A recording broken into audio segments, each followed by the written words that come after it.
틀이 있습니다. 틀. 생각의 틀, 그리고 생활의 틀, 그리고 신앙의 틀, 이런 것들이 있죠. 이 틀은 우리에게 어떤 역할을 할까요? 저는 뭐 비유를 하자면 집과 같지 않을까 이렇게 생각을 하는데,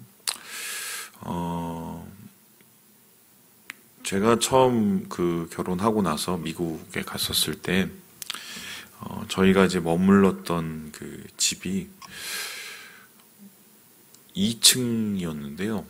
총 3층 집인가 4층 집 중에 2층이었습니다. 근데 주인장이 중국인이었고, 근데 총 전체 평수가 10평 정도 됐던 것 같아요. 그리고 가보면 마루가 깔려 있었고, 이제 미국에서는 이제 마루 깔린 집이 이렇게 많이 없거든요. 그리고 마루와 주방이 같이 있는 길쭉한 구조에 방이 이렇게 두 개로 나눠져 있는.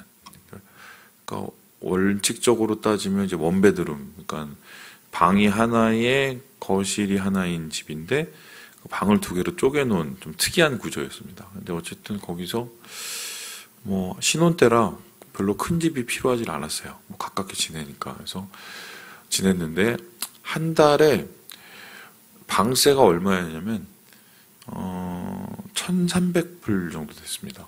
그러니까 지금 돈으로 계산을 하면 150만 원이 넘었습니다. 그 좁은 방이. 그래서 근데 지금 저희는 이러지만 그때는 더 황당했고요. 근데 지금 이제 돌아보니까 2006년도에 제가 미국을 갔으니까 거의 한 20년 거의 다 돼가는 건데 지금 그 서울 집값이 그 정도예요. 예, 강남에 가면 거의 그 정도 수준입니다. 그렇게 됐죠.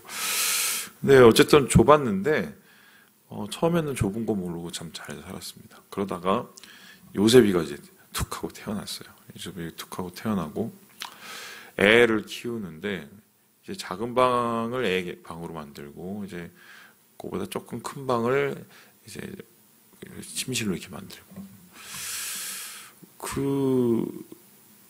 애가 이제 거기서 막 이제 자라면서 막 시끄럽게 떠들고. 근데 이제 미국 집은 나무로 만들어갖고 위아래 소음이 이렇게 잘 해결이 안 돼요. 그래서 그게 이제 위로 올라가고 시끄럽게 떠들면 이제 위에서 이제 그 소리 다 들리고.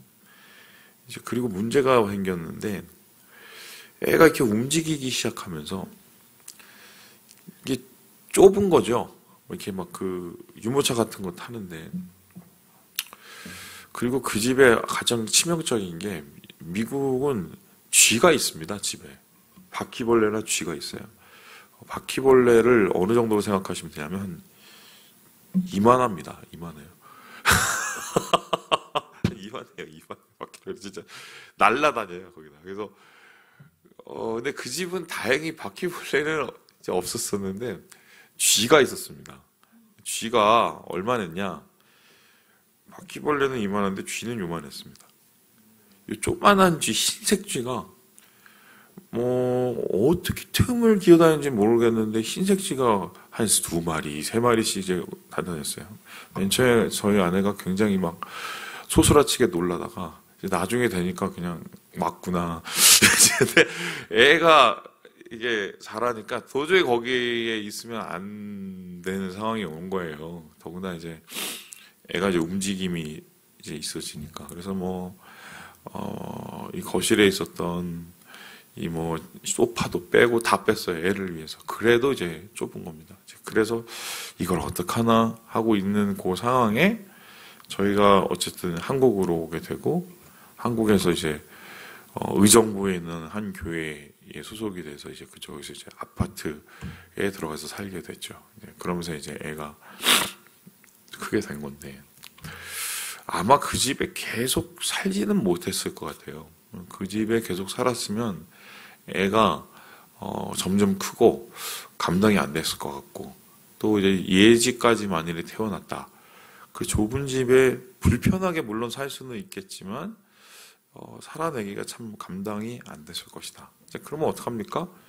집을 어쩔 수 없이 이제 늘려가야 되겠죠. 예를 들어서 서울 중심부에 있었던 집이면은 그 돈이 감당이 안 되면 좀 주변에 있는 집으로, 좀 더 큰 집으로 아이들이 좀 활동할 수 있도록 이렇게 움직이는 게 보통 상례죠. 그래서 사실 집은 사람이 가족이 커지고 시간이 지남에 따라서 점점 이렇게 넓어지는 게 보통 상례입니다. 그렇다면은 집이라는 것은 틀하고 되게 비슷하게 우리를 보호해주고 우리를 안전하게 해주고 우리가 거기서 성장하게 하는 것이지만 그 틀, 생각의 틀, 그리고 생활의 틀, 신앙의 틀도 일정 부분 우리를 보호하는 건 맞지만 시간이 지나면 우리가 뭔가 더 성장해야 되고 우리가 뭔가 활동 영역이 너무 넓어지면 어때요? 그 집이 이제는 넓어져야 되죠. 틀이 넓어져야 됩니다. 그래서 옛날 사고의 방식, 옛날 생각의 틀, 옛날 생각의 생활의 틀로 그것을 계속 유지해서 그리고 그 신앙의 틀로 그것을 계속 유지해서 살려고 하면 사실 성장이 멈추게 되는 거고 우리의 신앙이나 우리의 삶이 굉장히 불편해질 수밖에 없는 거고 더 문제는 뭐냐면 내 생각의 틀, 내 생활의 틀, 그리고 내가 가지고 있는 신앙의 틀로 다른 사람을 재단하고 평가하기 시작을 하면 그거는 큰 낭패가 될 수 있어요. 왜냐하면 그 사람의 상황과 그 사람이 지금 겪고 있는 여러 가지의 배경과 그의 생활을 우리가 다 알지 못하기 때문입니다. 오늘 우리가 읽는 11장 말씀이 바로 그런 얘기입니다. 무슨 소리냐? 소발이라는 이 욥의 세 번째 친구가 욥에게 이제 입을 떼서 그에게 고언, 쓴 말을 전하는데요. 그 쓴 말의 이야기가 결국 뭐냐면 너는 네가 지금 자꾸 죄가 없고 네가 지금 아무런 흠이 없다고 얘기를 하는데 웃긴 소리 하지 마. 그건 네 생각일 뿐이야 라고 얘기를 하고 있어요. 너의 작은 사고와 그 생각의 틀을 네가 벗어나지 못해서 그런 거야 라고 얘기합니다. 그러고는 뭐라고 얘기하냐면 이렇게 얘기를 하는데요. 우리 함께 6절의 말씀을 같이 한번 읽어보도록 하겠습니다. 6절 말씀입니다. 시작. 지혜의 오묘함으로 내게 보이시기를 원하노니 이는 그의 지식이 광대하심이라. 하나님께서 너로 하여금 너의 죄를 잊게 하여 주셨음을 알라. 그러니까 너에 비해서 하나님은 엄청나게 크신 분, 우주를 만드시고 광대한 모든 세상을 돌리시는 분이신데 그 운영하시는 그 하나님에 비해서 네가 가지고 있는 지식과 네 생각과 네 신앙의 모습이 얼마나 작냐. 그러니까 너는 너의 틀에 따라서 내 생각의 틀과 내 사고의 틀과 내 생활의 틀과 내 신앙적인 틀로 생각을 해보면 나는 죄가 없어. 나는 죄가 없어. 나는 도대체 이러한 고난을 이해할 수 없어 이렇게 얘기하지만 그 사고의 틀은 너의 틀이고 그 틀을 넘어선 하나님의 틀로 한번 생각을 해보면 그게 얼마나 어리석은 얘기겠냐라는 거예요. 그런데 그나마 네가 지금 그렇게 오만방자한 나는 죄가 없어, 나는 괜찮아 이렇게 스스로를 자랑하는 얘기를 해도 아무렇지 않는 이 정도 목숨이나 건지고 있는 이유가 있다는 말입니다. 그 이유가 뭐냐? 여기 보니까 하나님께서 너로 하여금 너의 죄를 잊게 하여 주셨음을 알라. 이게 무슨 뜻이냐면 이런 겁니다. 하나님이 너무 바빠서 세상을 막 관장하시고 우주를 관장하시기 너무 바빠서 너가 지금 그렇게 얘기하는 거를 하나님 잠깐 방치를 하고 있다는 거예요. 그런데 하나님께서 하나님의 판단과 하나님의 그 사고와 또 하나님의 정의로 너를 하나님의 잣대에 대해서 판단하기 시작하면 너는 이제 끝이야. 이렇게 소개합니다. 그러니 어떻게 합니까? 욥을 향해서 이렇게 얘기하는데요. 우리 12절의 말씀을 11절의 말씀을 같이 한번 읽어보도록 하겠습니다. 11절입니다. 시작. 하나님은 서망한 사람을 아시나니 악한 일은 상관하지 않으시는 듯하나 다 보시느니라. 야, 하나님 다 보고 계신다. 너 네 생각이 얼마나 허망한 생각이고 허무맹랑한 생각인지 다 알고 계셔. 이렇게 얘기를 하면서 결론적으로 하나님께서 이런 큰 생각을 너에게 갖다 대시기 전에 너는 무엇을 해야겠느냐 이렇게 얘기를 하는데 회개하라고 이야기를 합니다. 이 13절에 보니까 만일 내가 마음을 바로 정하고 주를 향하여 손을 들 때에 14절을 보니까 내 손에 죄악이 있거든 멀리 버리라. 한마디로 하나님 앞에 지금 잘못했다고 무조건 무릎 꿇어. 네가 네 생각에는 나는 이런 대접을 받으면 안 돼. 나는 이런 상황이 정말 이해가 안 돼. 이렇게 얘기를 하고 있지만 그거 다 몰라서 하는 소리야. 어리석어서 하는 소리야. 그냥 알아서 겨. 그리고 하나님 앞에 잘못했다고 그래. 이렇게 이야기를 전하고 있다. 자, 그런데 흥미로운 것은 이러한 이 소발의 이야기가 맞습니까? 틀립니까? 어떤 의미에서 맞지만 지금 욥의 상황과 생각을 하면은 맞아요, 틀려요? 안 맞죠. 욥은 분명히 하나님께서 1장, 2장에 인정하신 사람이에요. 의롭고 흠이 없다고 완전하다고 인정하신 사람이란 말이에요. 근데 그 인정한 사람의 자기조차도 도대체 이해할 수 없는 이 상황을 계속 겪고 있어요. 그런데 그런 사람에게 아니야, 네가 어리석어. 뭔가 있어. 네가 하나님의 판단으로 너를 판단하지 않아서 그래. 네 생각의 틀에 갇혀 있어서 그래. 그러니까 무조건 일단 회개해. 이런 말은 욥의 상황과 욥의 처지와 욥이 가지고 있는 여러 가지 영적인 포지션을 전체를 전혀 고려하지 않는 것이죠. 그러니까 쉽게 설명하면 이런 거예요. 욥 보고 이런 거예요. 야, 너는 왜 이렇게 네 틀에 갇혀 있어? 네 틀에 갇혀 있으면서 왜 하나님의 그 생각을 판단도 못하고 네 죄를 못 봐? 이렇게 얘기하고 있지만 사실 진짜 틀에 갇혀 있는 사람은 누굽니까?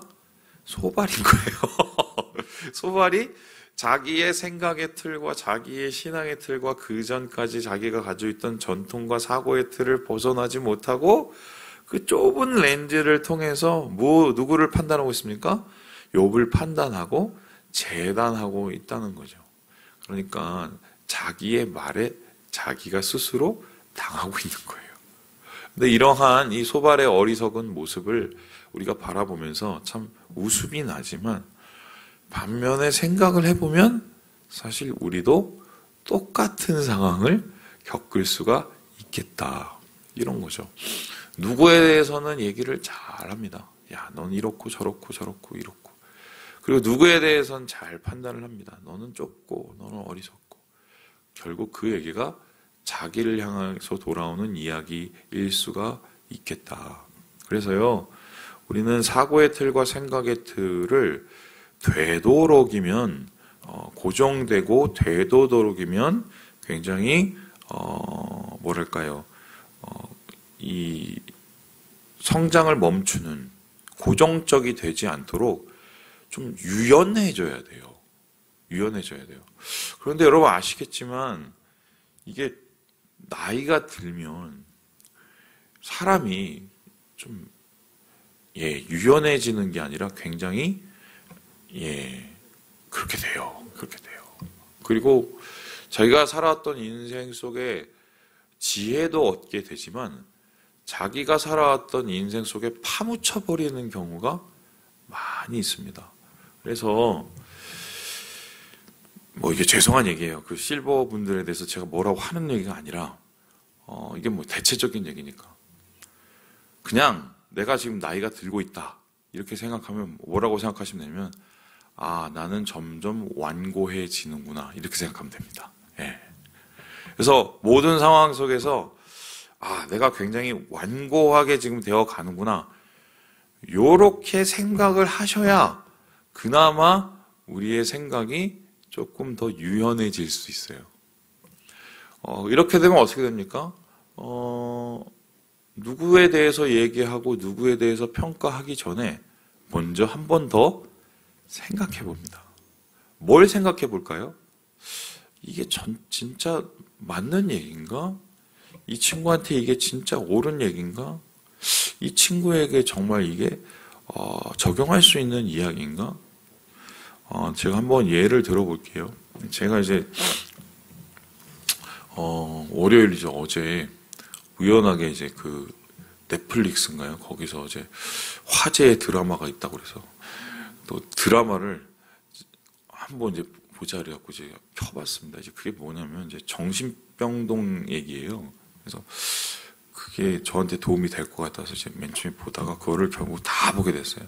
다 보게 됐는데 제가 그거 보면서 좀 반성을 했습니다. 반성을.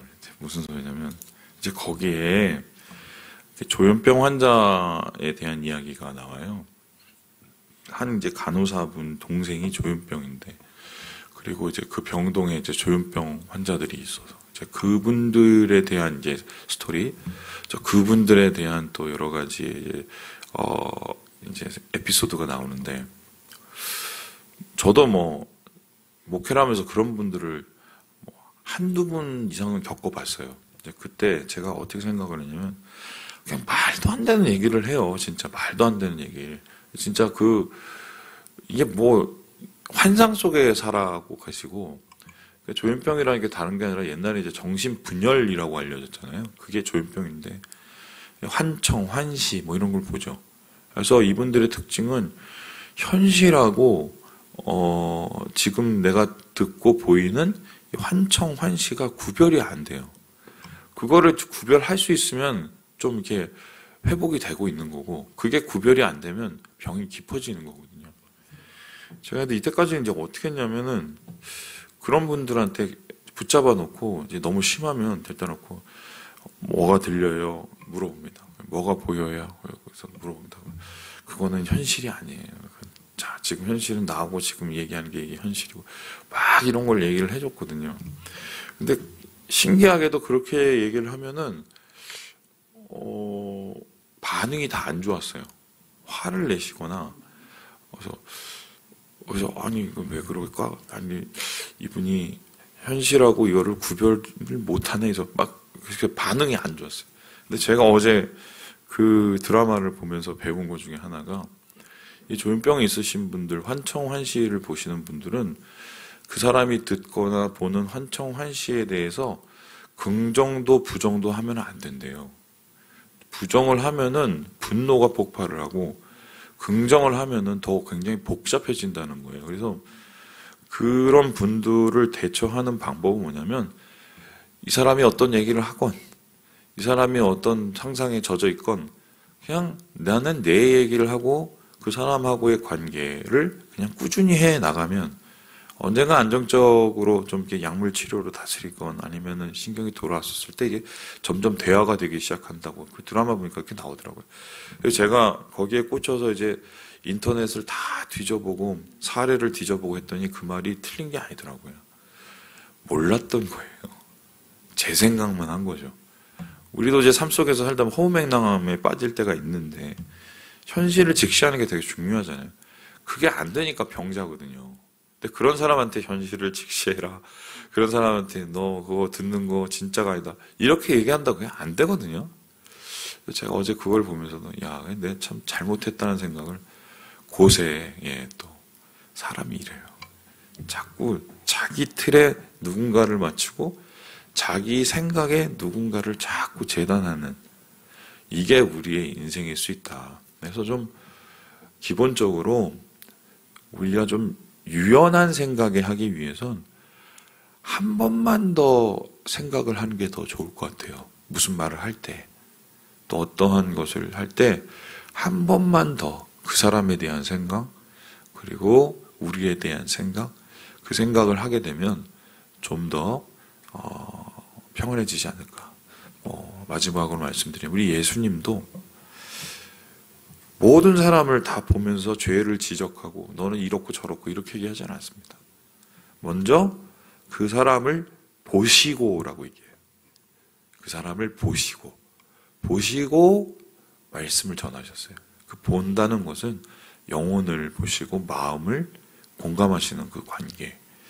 여러분 기억하시고 우리의 생각의 틀을 확장하시고 하나님 안에서의 마음을 닮아가시는 우리 모든 우리 형제 자매들 되시도록 오늘 하루를 살아가시는 우리 모든 3일 가족 되시길 주님의 이름으로 축원합니다.